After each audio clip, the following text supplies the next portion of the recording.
Sahana Vavatu Sahanau Bhunaktu Sahaviryam Karvavahai Tejasvinavadhitamastu Ma Vidvishavahai. Om Shanti Shanti Shanti. Vasudevasutam Devam Kamsachanuramardanam Devaki Paramanandam Krishnam Vande Jagadgurum. Krishnam Vande Jagadgurum. So we are at verse 16 of chapter 7 of Bhagavad Gita. It's a very famous verse. We'll see what Krishna Bhagavan is saying there. So just to connect it with what we did last week, we did verse 15, where Krishna Bhagavan was saying that what kind of people have very difficult time surrendering to him or worshipping him. And then he mentioned evildoers, dushkritanaha, he had said the word dushkritinaha, and then the deluded, with the Maya, the one who get totally deluded, and the lowest of the men, jo human being कहलाने के भी लायक नहीं है, those people will not be able to worship or surrender. And those whose discrimination has been destroyed by their own delusion. That's what he said. So the words were Duskritnita, Mudaha, Naradhama, and Asuri, the people who have given to Asuri Bhava. That's what we did. And okay. So now, in contrast, in this verse, Krishna Bhagavan is going to tell Arjun that what kind of people do worship him. So, each verse has a lot of different ways to approach it. So when different swamis explain, they take a different angle, and all of them are valid. And we will see it from two different angles. So here is the verse. Verse 16. Chaturvidha bhajante mam jana sukritinojuna arto jignasu artharthi jnani cha bharatarshabha. Chaturvidha means four kinds. Bhajante, worship. Mam is me, your Krishna is the Brahman. Janaha is people. Sukritinah, virtuous. So वो verse 15 में उन्होंने दुष्कृतिनः कहा था, यहाँ सुकृतिनः कहा है. So we have to look at it कि जो लोग बुरा काम करते हैं versus जो अच्छा काम करते हैं, ये वाले अच्छा काम करते हैं. Arjuna, O Arjun, Arth, I have to mute Sneha. Yeah. Arth is, so these are the four kinds, he said, and these are, anytime you study Bhagavad Gita, people will talk about this four kind all the time. Arth, Jigyasu, Artharthi, and Jnani. Because what Krishna Bhagwan did, जो लोग भगवान को मानते हैं, अभी वो मतलब पूरा समझ में नहीं भी आया होगा, पूरा surrender नहीं भी होगा, that does not matter. But the people who do believe in God and do bow down and have some respect for God in their heart, उनको चार types में विभाजित किया है. 4 types of people. So Arth, यहाँ पर है 1. Arth is the distressed, and we'll go more in detail. Next one is Jigyasu, the seeker of knowledge. Artharthi, जैसे विद्यार्थी होता है ना, वैसे जो विद्या को ग्रहण करना चाहता है उसको विद्यार्थी बोलते हैं. Artharthi means the seeker of wealth. Wealth में सब कुछ आ जाता है. Like all different kinds of demands that we have. उसको बोलेंगे Artharthi. Or Jnani, we all know the Hindi speaking what it means, the one knowledgeable. But here they're talking about spiritual knowledge, not worldly knowledge. Because the worldly knowledge, wale Artharthi or Jigyasu or ye sab bhi arth bhi ho sakte hain. Jnani is here specifically mentioned, the spiritual Jnana. Cha is and Bharatarshabha. He's telling Arjuna, oh, best among the Bharatas, because he's kind of giving a hint to him, Are, tu to Jnani hai, Bharatarshabha, like that, encouraging him. So every time they address each other here in Bhagavad Gita, there's a lot of psychology behind it. That's another beautiful thing about Bhagavad Gita. So what are Krishna Bhagavan saying over here? So Bhagavan says that there are 4 types of people who worship me. So now here there is a slight difference between surrender and worshipping. When Bhagwan talked about surrender, that means, fully giving up your identity with the world and other people. So these people may not be all the way there, but he used the word worship because the word he used was bhajante over here. Previously, it was prapadyante. Prapadyante is more towards surrender, and bhajante means worshipping. That's how we have to see the difference. And then later on, he's going to mention the next verse, that how the jnani is the one that he actually surrenders to me. Then surrender ka bhi different levels hota hai. Like Arjuna did surrender to Krishna Bhagwan in chapter 2, but that was not a complete surrender. And I think I've talked about it. The complete surrender by Arjuna happened after he saw the Vishwarup Darshan, when he learned everything about Brahman, and then he got the experience of Brahman. Then he surrendered fully. So just to put in the context, what is surrender and worship and all that. So who are these four kind of people? Chaturvida bhajante mam. Who are these four kind? So firstly, he gives them an adjective to these kind of people. He calls them sukritinaha. So this is the opposite of the dushkritinaha. So usko English mein hum bolenge virtuous people. Bhakt jan bolenge. There are different names we can give that. Who are these virtuous people? Why they are considered virtuous? वो भी देखेंगे हम लोग. So who are these? So they perform good actions. They don't want to perform like, bad action, pap karma nahi. वो पुण्य कर्म करना चाहते हैं. Okay? And so they are the follower of righteousness. So what Nikhilanandji was explaining very importantly, that being righteous is, you cannot be a bhakt of God without being righteous. Okay? Why? Because being unrighteous means you're hurting God only. Okay? That's what he was just trying to bring this concept home. So he's saying that somebody cannot be doing bad karmas, hurting people and all unnecessarily, and call themselves, oh, I'm a bhakt of Bhagwan. That won't work. He's saying that you cannot do all kind of gadbad and then go to Tirupati and start donating, or, oh, I go to Tirupati every year. He's saying Tirupati Bhagwan knows what you're doing. That's what he was. So he was just bringing this concept that what really it means, sukritinaha.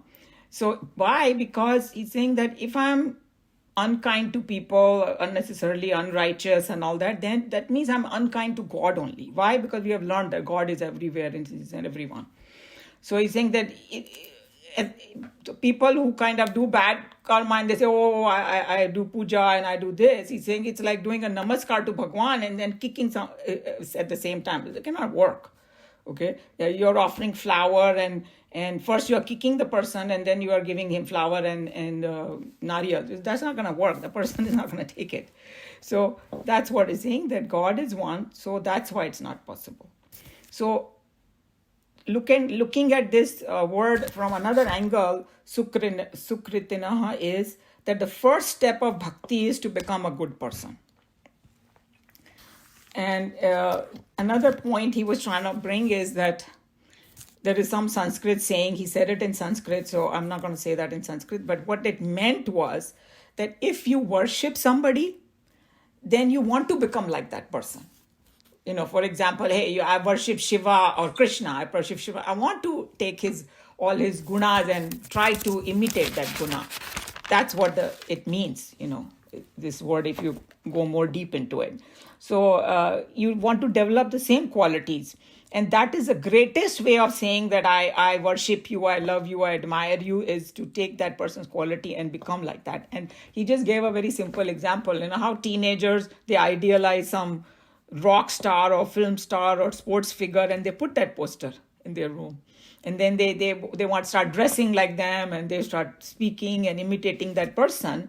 So same way, if I say that I love God, then I should become a good person. Why? Because God is also, if somebody asks, hey, who is God?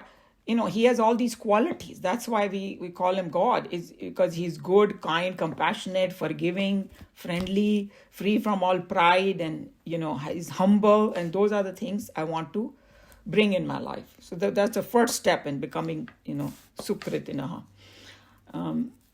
So he was just saying that he went even a little further in analyzing this. He's saying that really speaking, God is not looking for what kind of mantras you're chanting or what kind of flower you're giving, or when you give a nariyal, usme pani hai. And he's not going to look at none of that. He's going to look at, hey, are you a good person or not? And that this whole idea will be opened up in chapter 9 when he will say that, you can offer me flower, fruit, water, leaf, but it has to be given with pure mind and devotion. So pure mind and those are the most important thing, because all the other things are just external upchar, he said. So in fact, he was reminding that how in our scriptures, there's something called manasik puja. They call it Shiva Manas Puja karke ek bahut famous verses hain. Hey, you can do it in your mind. You don't have to do any outside upchar if you don't want to do it. And it will be if you have a bhav in it and you have all that, it will be as effective or more. So in your own mind, you can offer Bhagwan, all these things. So, and then he was just saying that the reason we have all these murtis and things like that is because it's very hard to imagine a nameless, formless entity, this Brahman, and with whom the whole Prakriti belongs to, and it's unlimited and all that. So that's why I contain it in an image, but inside I should know that only this image is not God. It's just for my help. And then he gave a very good example, worldly example, and we can relate to it. It's like, suppose a mother is sick and she sends a message to her, or letter. In old days, they used to write letter. Aajkal to email, text message, ये सब होता है. So suppose a letter likha ki, babe, come and help me, and I need some medicine and I need somebody to take care of me. So now the son, instead of coming, he takes that letter and frames it. And does the arti of the letter and tell everybody that, hey, these are the direct word of my mom. That's not going to do anything for the mom. And then somebody asks, hey, are you doing anything? No, I'm just doing the arti. So he was just reminding that Bhagwan is given this Geeta. So he's saying, hey, he's saying all these things. Are you doing it? And we say, no, I'm just worshipping his words. That's not going to do it. So he was just going very deep into this word that, what we should be doing. So he's saying that because so many people get stuck at the image, that's why he was trying to shake us up. That, hey, just because I cannot comprehend this formless and eternal God, that's why I have that image. So I should don't get stuck at it, and they forget about the real devotion and just keeps getting stuck at it. Okay. So now the fourth type, let's go into the fourth type of people that he's talking about after this Sukritinaha word, sorry. So the first kind is called Arth. Arth are those जिनको कोई चीज बुरी तरह से सता रही है, like some trouble they have, some difficulty, some pain, और वो उस pain में ना भगवान को पुकार रहा है. So in that state they are looking and praying to God that please release me from this difficulty and sorrow.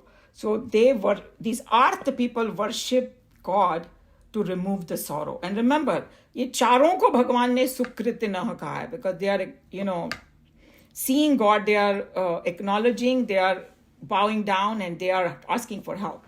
So their attention is on God. चाहे वो मुश्किल में ही क्यों ना हो, लेकिन attention God पे है इस वक्त. So this is the sign of bhakti.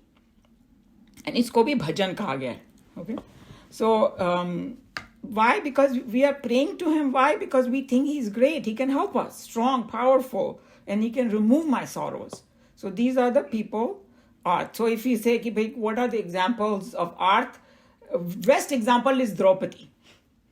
When she had, her husbands were there, all these Maharathis were there, nobody was helping her, and she was in such a big trouble.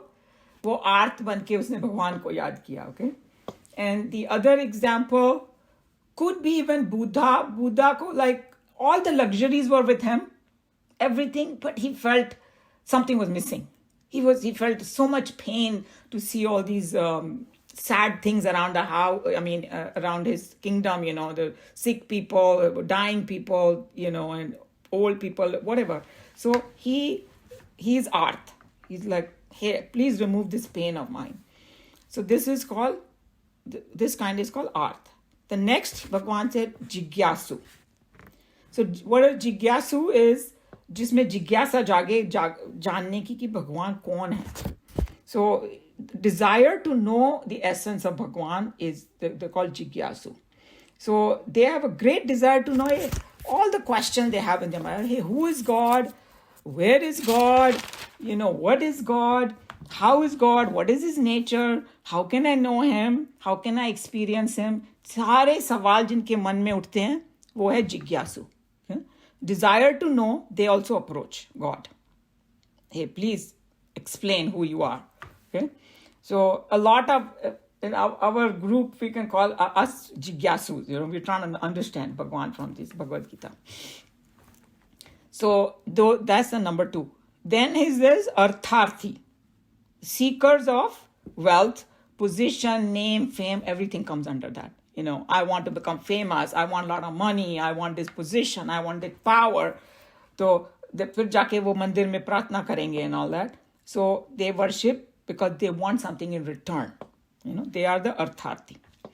So they will say, hey, God, I do love you. I worship you, but please give me this or that or whatever. Demands are there. Business is there. So but Bhagwan is calling all of them his devotees. No matter what reason you approach him, as long as you approach him, he says, you are my devotee. Because many times you may approach God for one reason, and when you do get connected with him, then other things start following. And eventually he will want everybody to become jnani. So it's like roping you in. एक तो है जो वो भगवान का presence ही नहीं मानता है. उसका ईगो इतना बड़ा है कि he thinks I can do everything. Okay? Others are like, okay, थोड़ी humility आ गई है उनमें, but they are bowing down to somebody. So that's the whole concept. So they are acknowledging the presence of God. That's how, he said it a very nicely explained. Nikhilananji explained this, that these people, the 4 people that he's talking about, Artha, Jigyasu, Artharthi, and Jnani, they are acknowledging the presence of Bhagwan. And that is a very powerful thing.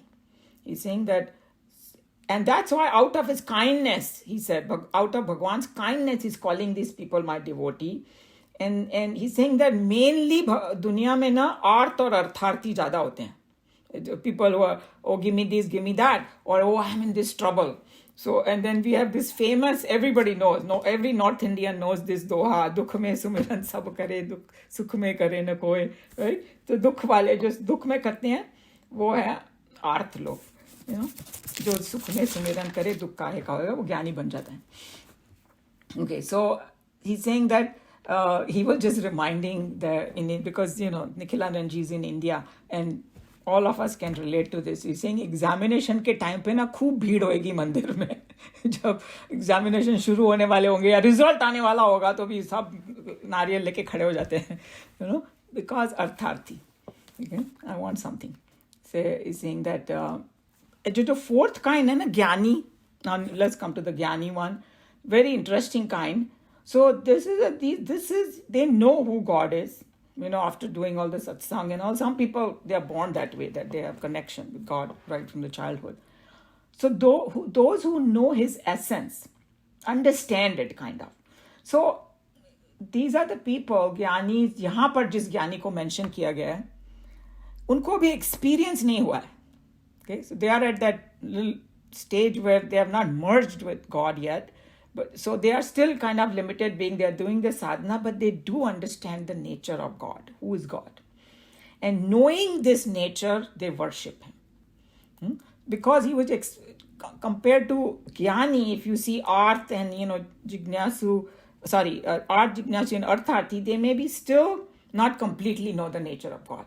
They are they may be on the path of knowing him, especially the Jigyasu, but Jnani ko अच्छे से समझ में आ गया कि who God is, he's all pervading, all those things, so doing this contrast with the others, the Arth are the one that they feel like they are in trouble and God can remove their sorrow. Itna power hai God mein. That's how they look at God, and he actually had a good joke. I don't know if you have heard of this joke about this Arth people, huh? So he said that like I have some problem, health problem, and I've gone to all the doctors, and I got to allopathy, homeopathy, naturopathy, and finally nothing works, so I go to Tirupati. So I thought that was a great joke. You might enjoy that. So he's saying that these people who are like Arth or Artharthi and all, they may not understand this para, apara, prakriti that we are learning, and they just know that, hey, God is somebody out there, who can remove my troubles, that much. Okay, so they may not be the best kind of devotees, but he considers them a devotee. And Jigyasu obviously has a thirst to know. And just like even Arjuna in the beginning, he was asking so many questions, and always he has a jigyasa to know, asking many questions. So many people will walk this path, desire to know. Even if you see Swami Vivekananda's earlier days, the first question he had asked, hey, have you seen God? He goes to his guru and asks, because he had desire to know. Very good desire. So he's saying these people will be attending the satsang, they will, study various literature, interact with a lot of Mahatmas, even go visit Tirthasthan, just to find out, hey, what is happening? Who's God? And learn about God. So this is what Jigyasu will do. So here they are worshipping him with their intellect, as though, right? And the intellect, questioning intellect and attitude, that propels them to go towards God. And the Arth, you can say that they are, by emotions, they are trying. They are, emotional people, and they are trying to, intensity of emotion is kind of propelling them. Sorrow is propelling them to worship God. So that's another kind of division, very interesting one, that the Jigyasu is mainly for intellect, Arth is more for emotions, and jo Artharthi hai na, wo obviously Artharthi body. Body comfort, ye wo mujhe ye mil jaye, name, fame, all these things. So that's how Arthati is, power, wealth, that propels them to look for God. So Bhagavan said, never mind, whoever looks for me is my devotee. Okay, and then when he was saying that, another analysis he did, looking doesn't mean looking at a photograph or some picture or something, means acknowledging the presence of that aspect of God, some aspect of God I'm acknowledging. It could be, कोई लक्ष्मी की पूजा करता है, वो धन धान्य मिल जाए, he's acknowledging that aspect, something like that. Because we are acknowledging his power, or somebody can be pervasiveness or compassion, कोई एक aspect लेके you are acknowledging that. And he's saying that he was analyzing, it was very nicely, he explained what acknowledgement means. He's saying acknowledgement, when you acknowledge somebody, you are expressing your love only. And then he gave a very, very good example, that he says, suppose if you go to a party, okay, so you will meet two kinds of people. Somebody will introduce you to a new person, and you acknowledge that person. You shake your head, you do namaste, and you nod, and you acknowledge their presence. And this is an expression of care, is I care, I love, And then suppose somebody walks by you, and he doesn't even look at you, doesn't even nod his head, so you will be pretty upset. इससे कैसा आदमी है, hello भी नहीं बोलता है. So he's saying that why does somebody has to say hello or acknowledge? Because this is how you acknowledge somebody's presence, and it is an expression of care and love. The same way exactly Bhagavan also, and it feels nice. He said, we know that if somebody acknowledges it feels nice. If somebody doesn't, it doesn't feel good. So he's saying that Bhagavan also says the same thing. अरे मेरी तरफ देख तो रहा है, भले कुछ चाहिए उसको, मेरे को acknowledge कर रहा है, तो मैं इसीलिए वो मेरा devotee है. I thought he said it so nicely. This really kind of clicked why acknowledgement is important. He's saying that some people don't even do that much. Acknowledge भी नहीं करेंगे. So some acknowledgement they might have because they want something, वो भी चल जाएगा, भगवान बोलते हैं ठीक है. Okay, अब ज्ञानी का क्या है कि उसको मालूम है whole thing about God is all powerful, all compassionate, everywhere, but अभी उसको ना experience नहीं हुआ, उसको enlightenment नहीं मिला है अभी तक. But that's why he worships God. Hey, please, I want to experience that. I want to merge with you. That is his only cry, kind of, So with that knowledge, he worships. So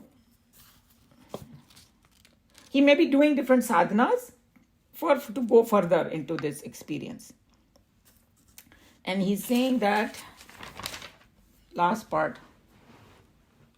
Now, in the next verse, he's going to talk about that how out of the four, the Jnani is the one that I absolutely love the most. So others love, he loves them too. Bhagwan loves them too. But Jnani he loves the most. He's going to declare that next verse. So he's saying, Nikhilanandji was talking about that how we need to find out that, hey, what kind of devotee I am. Where do I fit in all these things? And whether I'm Arth, Jigyasu or Arthati, but our goal should be to become Jnani. So that's what it is. Because Jnani is the one who will have a complete surrender to him too. Like it happened to Arjuna after seeing the, Vishwarup Darshan. So, and obviously that it's a known fact that to order to surrender completely, we have to understand Bhagwan completely also. So that is the journey of the Jnani. Okay. Otherwise the worship will be incomplete. So that is what this verse is all about. Before we read, any question or comment?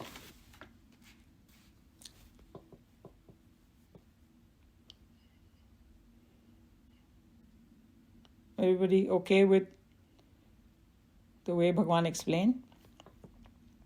When I was listening to the recording, I think Urmilji, you had asked that one question. How do we live in this world? And if all something like I think what you meant is how good people can live in this world with all this badness around. Is that what you meant? Well, it's just that sometimes people call them like, "Oh, are you stupid?" Correct. Yeah. Right. So I thought about that. I think that's exactly the strength you get by studying Bhagavad Gita, getting established in that higher self. You get the strength to face those kind of people, and you don't get swayed by them. So like जैसे बोलते हैं ना, teenager को कोई peer pressure होता है, वो सब कर रहे हैं तो मैं भी करूँ. लाइक इंडिया में एक जमाने में सब बोलते थे unless you give a bribe you कुछ काम ही नहीं कर सकते हैं कोई. पर फिर भी कोई लोग होते थे जो एकदम अड़ के बैठते थे, हम नहीं करेंगे ऐसा. So where do you get that strength from? That's exactly what the spirituality means. Hey, I'm going to go what is my internal conviction is. If I believe in something, I'm going to stick by it, चाहे कुछ भी हो जाए. धीरे धीरे you increase that strength because with the support of other bhaktas and all that. That's why like-minded people, you need. Because if you go to just a normal party, then they'll be just talking about that kind of stuff. Kisne kisko cheat kiya, ye kiya, wo kiya, and you're not interested in that, because now you know something better. So that's what I was thinking about. Yeah, so.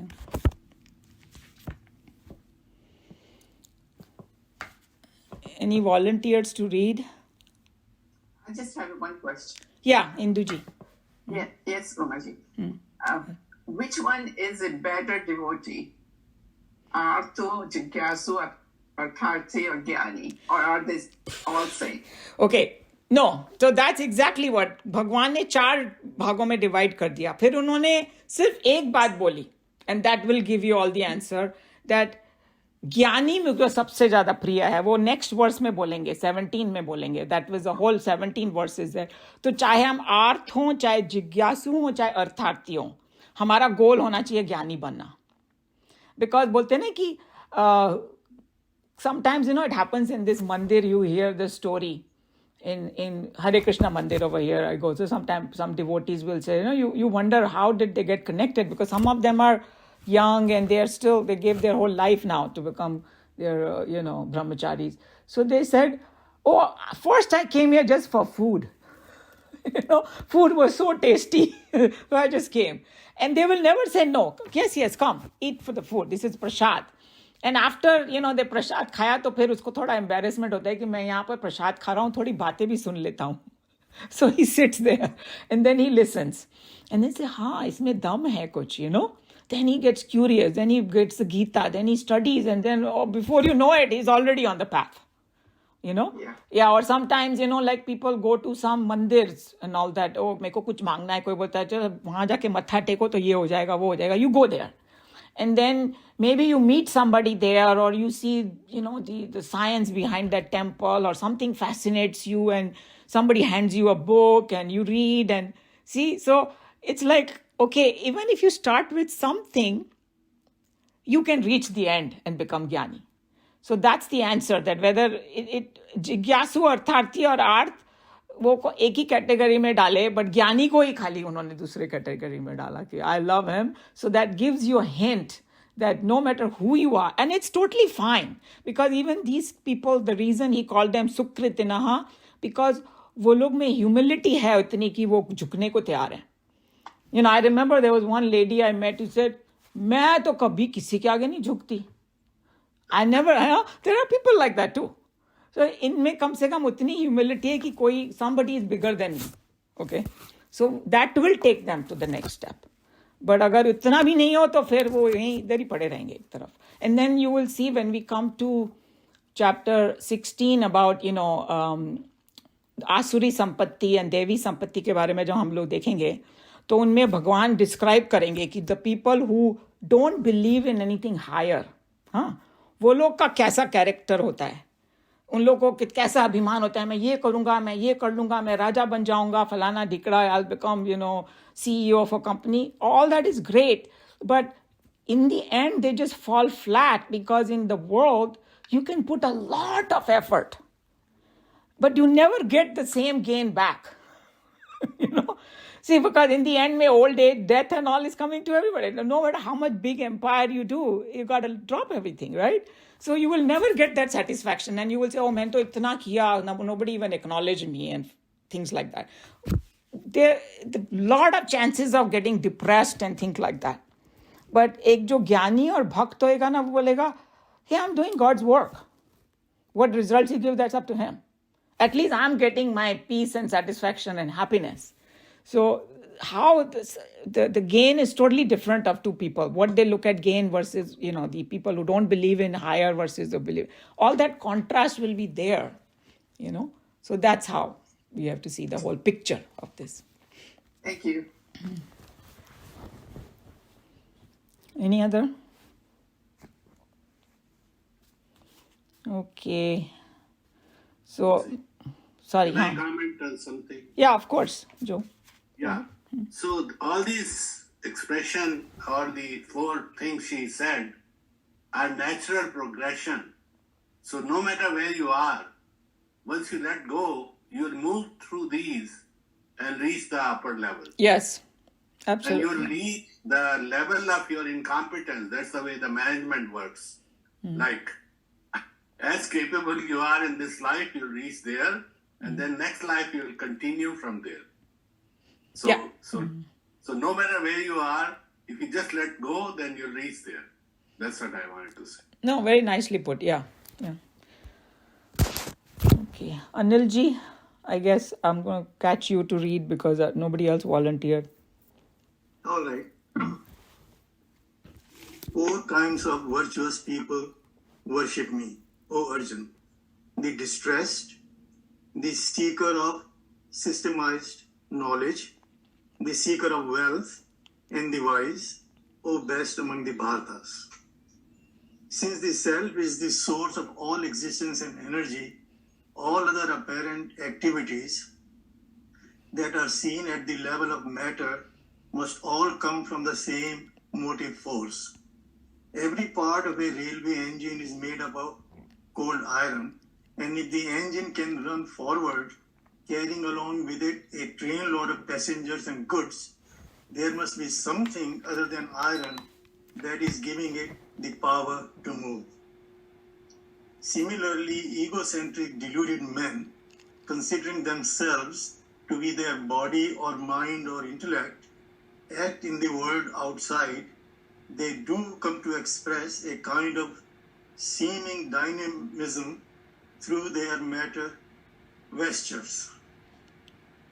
When those who are living in the matter, the outer fringes of the palace of truth, struggle hard to eke out their satisfaction and happiness, fulfilling their desires, they too act invoking their energy from the spirit. So this might sound very, very confusing, but like I said, every Swami brings out some deeper meaning in this verse. So, Nikhilanandji brought out in a very simple way the whole thing. Swamiji went few levels higher. Okay. So what he's trying to say over here is that we have learned this, that everything that is there around is because of that Brahman. That's primary. So here he's just saying that no matter what, without that power of Brahman, we cannot do anything. And that's why they say that even jab Nastik bolta hai na ki, hey, I don't believe in God. So the power to say that also is coming from that Brahman only. The person, the Jnani will know that.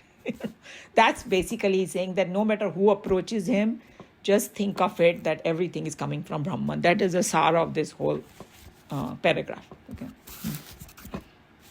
Even when the deluded, egocentric want to live in their realm of ignorance and sorrows, they must necessarily invoke the required energy and sentiency from the pure consciousness, the self.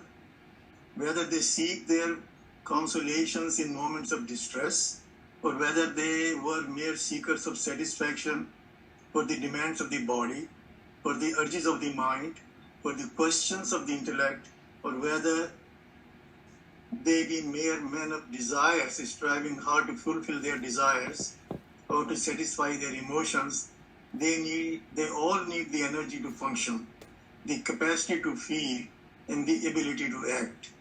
This dynamic motive power can reach the inert matter and vitalize it only when the spirit is invoked and contacted. So again, it's the same exact idea that, for whatever purpose you want that power, you need, it's something like this. You need electricity to have your electrical equipment function. No matter how great something is, without invoking that electricity, connecting that electricity to it, nothing is going to happen. That's the whole idea he's stressing again over here in this paragraph. So Umaji, is he also trying to say this same energy, you can use it for bad things or good things? Absolutely. And in that, there's one paragraph coming for, he's going to explain the same thing, because it's like he's going to say that, energy is the same, and now you have to use your intellect to do the right thing, or your wisdom, right? So then he gave the example that in the winter time, we do heater, because electricity से heater चलता है, लेकिन same electricity लेके मैंने AC चला दिया winter time में, and then I'm freezing and this and that. Whose fault it is? That's how he explained it so beautifully. So it's the same thing that you can take this energy of Bhagwan and you can ask for, you can become Arth or Artharthi, because I don't know the full comprehension of God. जो ज्ञानी होएगा वो बोलेगा भगवान तू तो जानता ही है मुझे क्या चाहिए, तो फिर अगर तू देना चाहता है दे दे, नहीं देना चाहता मत दे. That will be Giani's. But अर्थार्थी बोलेगा नहीं प्लीज मुझे यही दो. See the difference? So you are invoking and like somebody was saying that जैसे छोटा बच्चा बहुत जिद करता है ना, तो अगर कोई माँ बाप अच्छा पापा ले, लेकिन फिर उसी का नुकसान हो जाता है उससे. फिर उसको अक्ल आती है, फिर आके बोलता है oh no I wish you didn't give me, you जितना जिद किया you have no choice left to me. So कोई like in Purana stories they will do that this Rakshasa was doing tapa. वो करता जा रहा है, तप करता जा रहा है, finally Brahma ji has to give him something. And Brahma ji knows whatever he's asking is going to be his destruction. मगर वो जिद पकड़ के बैठता है कि मुझे तो यही चाहिए, तो दे देते हैं उसको. The same exact way that if you are invoking Bhagwan and keep asking him for something, वो end में दे देंगे, it may not be good for you. पर ज्ञानी बोलेगा भगवान श्रेयस दो मुझे. Like what Arjun asked Krishna Bhagwan, tell me what is Shreyas for me. Shreyas means good for me and everybody else around me. So these are the finer points about what you're saying. So Mudi, is it true that self does not discriminate? It gives you whatever you want. Exactly. It will give you what you want. That's why they say that human beings, Bhagwan has given you a choice. Hey, तुमको जन्म मरण के चक्कर में रहना है, 84 लाख तक रहो आराम से, मैं देता हूँ. That's what keep asking. But if you want moksha, yeah, I'll give you that too. But then you got to do ABC to do this. Because somebody said in Bhagavad Gita, Krishna Bhagwan did not compel Arjun in the end to do anything. He just said, ज्ञान दे दिया. तू ये करेगा तो तुझे ये मिलेगा, ये करेगा तो ये अब तू decide कर तुझे क्या चाहिए. So you are absolutely right that Bhagwan will give you. So that's why this is very dangerous sometimes to ask for something because it may not be best for you. ज्ञानी को मालूम है ये, you know. But if you are artharthi and arth, you will ask, you know. And sometimes even in our life we see that something that we thought was going to be so great and turned out to be a disaster. And something that you thought was, this is nothing. And then that thing became so great. See what I'm saying? So we don't have that capacity. So, you know, these are the finer points of what you're asking. Yeah, true. He will give you what you want. This invocation of the required type of energy to flow into a particular channel and act therein is called prayer, bhajana. In all true prayer, the ego surrenders itself to the spirit with a demand to its Lord to manifest and function in any given scheme of activity. As an analogy, we may take the example of how we make use of an electric plug on the wall. The various equipment such as the fan or the heater or the toaster or the refrigerator all are in themselves mere iron and steel gadgets which have no capacity of their own to perform any work. Only when the electric current is flowing through them can these machines serve the society. So here he's opening up a little more that how he's just telling the technical word bhajan, you know, he's literally telling the scientific aspect of it. That until you plug the thing to the electricity or electrical equipment won't work. Same way, to do anything in the world, you need that Bhagwan's energy, and when you connect to that energy, it's called the bhajan. You are invoking it, you know. So, if I plug into the wall a fan, it is an act wherein the fan is, as it were, invoking the dynamic current to flow through it. If the right instrument is contacted with the current, the individual will be served by that required manifestation. But supposing in winter I switch the fan on, I have no right then to complain that the electricity in the house is cruel to me. If unintelligently I invoke the truth to play through my mind, it is maladjusted with wrong tendencies. The spirit flowing through such an instrument can bring out nothing but sorrows for myself and disturbances for others. So looking at it reverse way, if we are having sorrow and if we are having disturbances to others, just be sure that I'm maladjusted in my mind. Right? I have vikar in my mind. So, this is how you look at it, that, hey, then we have to first adjust our own equipments and then, good energy will flow and you will do the right thing. With this scriptural idea that the self has the total monopoly of all sentience and life, Krishna says here that everyone, be he a sinner or a saint, foolish or wise, dull or energetic, cowardly or courageous, must invoke me, bhajanam, and I express myself through their individual mental composition, play out myself as those who have the above qualities. Each individual must approach me, be it consciously or unconsciously. Here he can express himself at his intellectual, mental, or physical level of his personality. So here, this is what you were asking, that, hey, Bhagwan doesn't discriminate. Whatever, if you invoke him, he's gonna. I think another very, very good example is the gas in the car.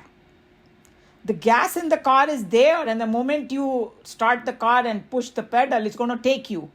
But where it takes you depends on you. You can go to a bar, you can go to a mandir, or you can crash the car, whatever. You can't blame the gas. Can we blame the gas that, hey, gas, you did this to me? No. Gas gives you power. So that's what it is. Bhagwan's power is there, whether you use it good or bad. In the end, but obviously if you use for bad stuff, फिर भगवान को अवतार लेके आना पड़ता है उसको सीधा करने के लिए. So, yeah. Umaji, I was thinking at the beginning of this chapter that how can the people who are praying for wealth be devotees of God? But I think what happens is one day when they keep on getting what they want by worshipping God, then they start thinking, who is this God who's giving me everything? Absolutely. So that is one aspect. The other aspect is this. When he talked about the 4 Varnas, right? The 4 Varnas are nothing but your own mental makeup. That Bhagwan, you are born with this mental makeup. Now, how do I make myself useful and connect to God? So each one has a capacity to do something in life. There are a group of people who know how to create wealth. They are very smart at it. And our Acharya would say, if you are smart at it, go make a lot of wealth. There's nothing wrong with it. But then you can use some good stuff with it. You can live a nice life and you can donate. And you can, bring some other people up. So just asking for wealth may not be as bad as we think. Because not everybody has that capacity to do. So that's another angle of wealth. Or, even suppose somebody has a capacity to maybe sing. Hey, do the best you can with that because you can do a lot of good things with it. With your singing, you can bring some entertainment, you can bhajan, you can take somebody to other level. So no matter what it is, it can be turned towards something good. So even people who are asking for wealth because they are good at it, there's absolutely nothing wrong with it if they have the right idea. And then the second part is what you are saying. Absolutely true. In the end, whether we are Arth or Artharthi or Jigyasu, the idea is to become that Jnani. When you combine the 2 verses, you will know what to do. So then, and even our Vedas are designed that way. The 80% of it is all karma kand. They say, ki mera ye desire fulfill kar do, wo desire fulfill kar do. They know that majority of the people want that, but the way it is prescribed that while fulfilling the desire, you take a slight turn and go towards God, it will open up some door, for you to go higher and higher. If you go to that prescribed path of what they are saying to do, that question will come to your mind then. You will become a jigyasu. And these are also connected, all of them. Yeah. Because when you are doing good with your wealth, you are purifying your mind all the time. Exactly. There you go. So apne aap hi. And then we know all these so many rich people now, they're giving so much charity and all that. So कितने लोगों का कल्याण हो रहा है, right? अगर उन्होंने इतनी wealth नहीं अक्यूमुलेट की होती तो नहीं होता, या कोई सेल्फिश आदमी के पास चला जाता तो फिर वो so true. If everyone must thus invoke the self in expressing himself or in fulfilling his ideas and emotions, then everyone is sacred and virtuous, for all of us and without exception are devotees at the temple of his spirit. Lord Krishna, the self, now expounds here in this stanza how the numerous persons that reach him with endless prayers can all be classified under 4 distinct groups. So basically, what Krishna Bhagwan is saying, just exactly like that Varna Vyavastha, he talked about 4 broad categories में डाल दिया उनको. चाहे कोई भी हो, one who invokes Bhagwan, वो इन चारों में से कोई एक category में ही आता है. Basically, that's how we have to look at it, reverse way. A, men who are distressed. Artha, they approach this life energy in themselves for fighting against and for gaining a total relief from the distress that is threatening them. The seekers of knowledge and understanding, Jigyasu, in all fields of activities from mere idle curiosity to the difficult mathematical calculations and subtle philosophical discussions, a mere idle curiosity to know the true nature ever invoke the grace of the Spirit. So here he even told about the, secular knowledge and everything he included in this, All men throughout their lifetime exert themselves irresistibly in some field of activity or the other under the whip of their own subjective desires. Fulfillment of desires for wealth, position, name, and fame is the urge under which every member of the living kingdom acts restlessly all through his lifetime. The inert material of the body and intellect cannot act unless the spirit is invoked to play through them, and therefore the majority are those who reach the altars of the spirit demanding satisfaction of one desire or the other. So these are the Artharthi he's talking about, huh? D. We have yet a rare few who approach the sanctorum of the temple of the Spirit, demanding nothing, expecting nothing, carrying with them only themselves as their offerings. They offer themselves as an oblation in a pure spirit of love-inspired, total self-surrender. The only cry in their heart is that the Spirit should end their sense of separation and accept them back into the embrace of the Lord to be made one with Him. These jnanis constitute the last type of those trying to invoke the Spirit. So we went into detail about that, right? About the jnanis, and then here Swamiji explained it very nicely, demanding nothing, expecting nothing, carrying with them them as their offering only themselves. So because, जब वो pure भक्त वही होता है जो कुछ मांगता ही नहीं है. Say, like, I just love God, that's it. That's why I'm doing this. So, but the category in A, people who are distressed, they would eventually become D, isn't it? Yes, that whole idea is that whether you are A, B or C, become They the all D. become D. Yeah, they all become D. So, yeah, absolutely. That's the whole idea.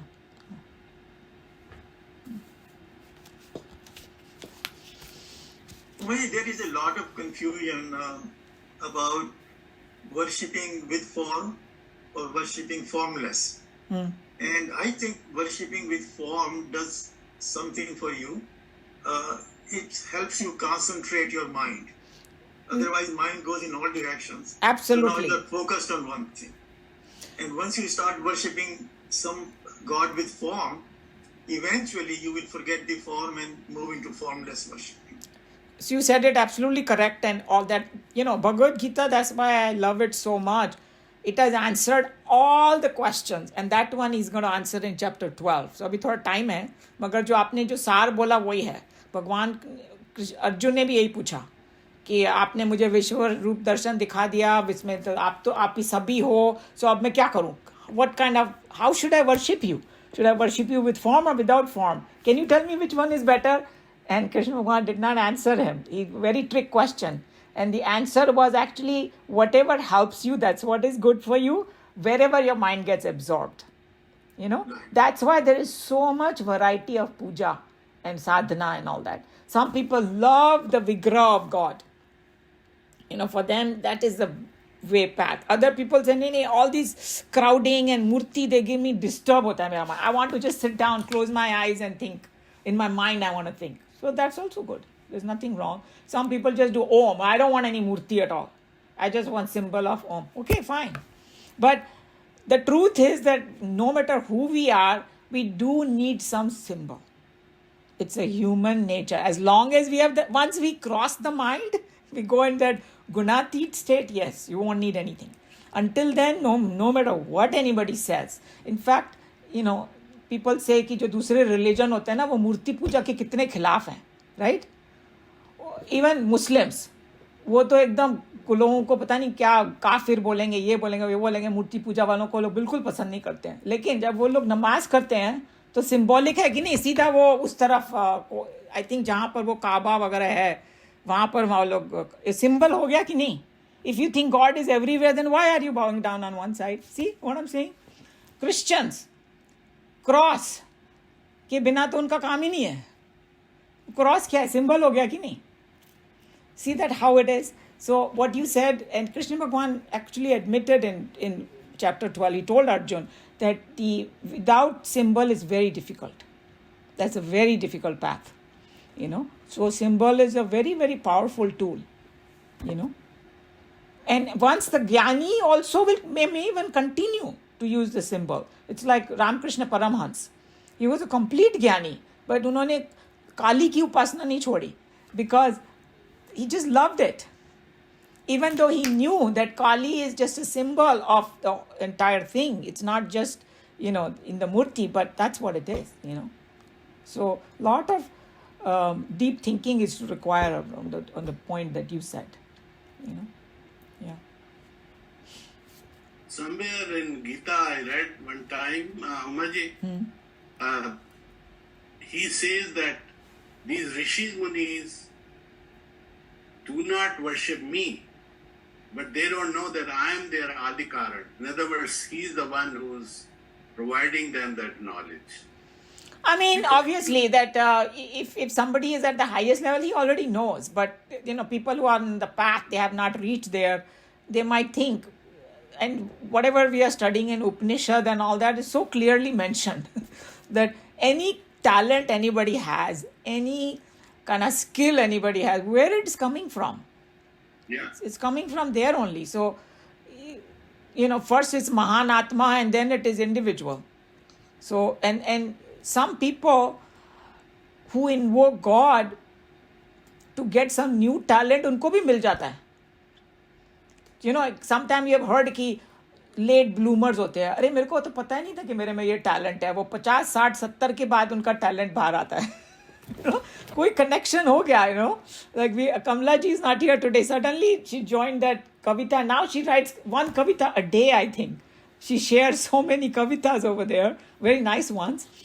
So, you know, that's what it is, that all that talent and everything is coming from higher. And if you are doing something great in this world, it is coming from the higher self only. Absolutely no doubt about it. The source is that Brahman only. Yeah.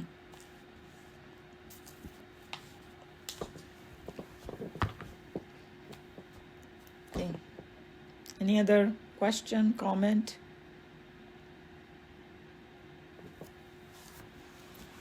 Okay, I'll close Bhagavad Gita here then. Sarvadharman parityajya mamekam sharanam vraja aham tva sarva papebhya mokshayishyami ma shuchah. Hari Om Shri Gurubhyo Namaha. Another